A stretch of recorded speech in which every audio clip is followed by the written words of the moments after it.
এই এই যে জীবনে যে ভুল, এই ভুল নিয়ে একটা গান, ওই যে জীবন আমার এলোমেলো কেন, এইটাই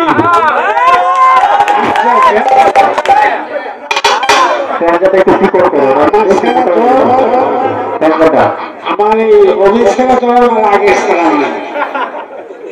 অন্তরের বাইরে 70,000 1,00,000 তো আল্লাহ দিব তো দেখতে হবে না গাছের গোটা টাকা নিজের গোটা। তো সকলের কাছে আবারও বলবো সকলে দোয়া করবেন আল্লাহ পাক যেন মাফ করে। আরেকটি বিষয়, আমার এই ঠ্যাং ভাঙার আগে আমি মানুষের তো ছোটখাটো ভুল মানুষ চাই না করি, তো আমি এই ঠ্যাং ভাঙার আগে একটা মানুষের প্রতি খুব বেশি নির্ভরশীল হয়ে গেছিলাম।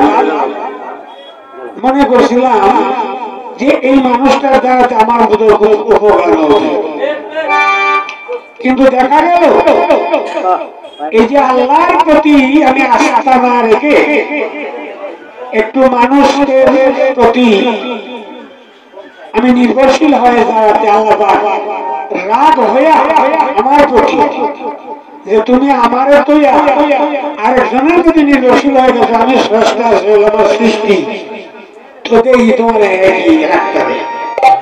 আমি আমার ভুল বুঝতে পেরেছি, এই কারণে হয়তো আল্লাহ পাক আমাকে এত বড় কঠিন পরীক্ষা ফেলেছে। আল্লাহ রহমানুর রহিম, আল্লাহ রহমানুর রহিম।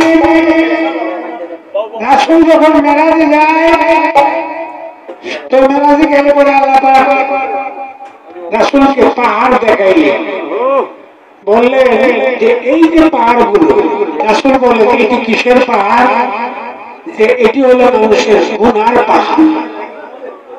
তো বললো যে এগুলি যদি গুনার পাহাড় হয় তাহলে আমার উম্মতের জন্য দয়ার পাহাড় কোনগুলো? আল্লাহ পাক সেই বড় বড় পাহাড়গুলিকে দেখাইলেন এবং বললেন আপনার উম্মতের দয়ার পাহাড় হইল এই যে বড় বড় পাহাড়গুলো।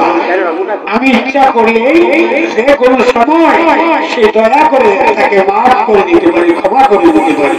সবাই বলে সুবহানাল্লাহ। তো আল্লাহ পাক আমাদের সবাইকে যেন